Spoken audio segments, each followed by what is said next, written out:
Do you know there's a brand new book out, well, coming out anyway in the next couple of days, I believe, all about the escapades and scandalisation of course, the former royal known as the Duke of York, His Royal Highness Prince Andrew. A lot of people have already got in touch with me and said, Neil, have you seen this book? Listen, I've seen it, and the bottom line is, let me tell you, and I don't mean this unkindly, but there's nothing in these books that you couldn't find online. I think it's fair to say, right, that Prince Andrew has been well and truly shredded, as the kids say. And every story, the Newsnight, the fact that there's documentaries about it and sub-films and stuff, really, I don't mean this unkindly, there's nothing really that new. You see, when you do a book, and this is the thing that you have to work out, is, for instance, does it have elements that you didn't know about already? Now, this book regarding Meghan Markle and Prince Harry, now this truly could be a bombshell.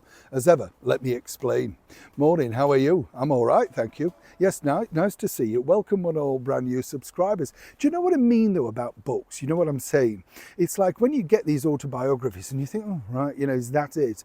I mean, there was one the other day, I don't know if you saw it, and it was about a documentary, and it was about Queen Victoria, and she possibly could have had a child with the Scottish guy, Mr. Brown or Mrs. Brown, whatever, the film with Judi Dench in it and stuff like that. And you think, oh, give it a rest. It's ridiculous. If you look at the age, you do just know it's not possible. Not back then in the Victorian era. You get the picture. But of course, these are sensational headlines, aren't they? Sensational headlines, though, help sell things. And more importantly, if you're Meghan Markle, you might be nervous about this particular, developing story, to say the least. This is because the former BFF, that's kids speak for best friends forever, chums, is basically, I know I like to share these little bombots with you, apparently she's been circulated by all these publishers because, as we know, sadly her marriage after 16 years plus has now apparently fallen apart. Now, Jessica, of course, was apparently the stylist for Meghan Markle. And I know, who knew? In fairness, and I've said this before here on the show, I think Jessica did a good job in making Meghan look pretty reasonable in that particular era.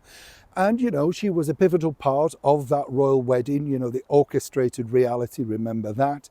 And I think here again is where this gets interesting, because when she fell out with Meghan, the Fallout Club that now everybody's sort of a part of, and they're wiped away and they're just not spoken about and all that sort of stuff. Well, what I find interesting is Jessica, of all the people, has remained steadfastly silent. And this allegedly is because Meghan has a lot on Jessica. Right. I don't really necessarily believe that, because on the other side of the coin, who are you going to weigh up and believe, right? Now, here's where this gets interesting, because Jessica could be offered a mega busting deal.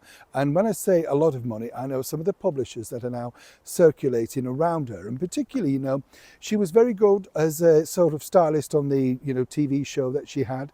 And she wants to get back into that. I think, a lot of people are thinking, what will she do next? Well, you're going to see, obviously, a woman reborn. And when you also look at it, she knows there's no way back into that friendship with the former royal known as Meghan Markle. So why does she need to bother what Meghan thinks about her? Of course, it's going to be an explosive chat, isn't it? Whatever she says, because it would be the very first time we'd find out some of the inner workings, for instance, of what happened with Princess Charlotte, the bridesmaid dresses, stuff like that. The definitive side, whether you would believe Jessica or not, and I'm not saying she wouldn't be telling the truth, but do you know what I mean? It's going to be interesting.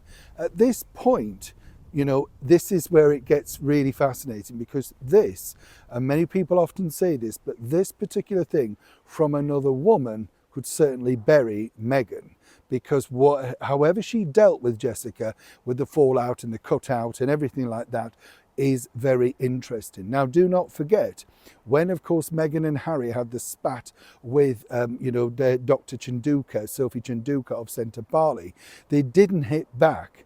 And the reason being, many people suggest, is that Meghan, being 43% Nigerian, could now not hit back at another woman of colour, truly.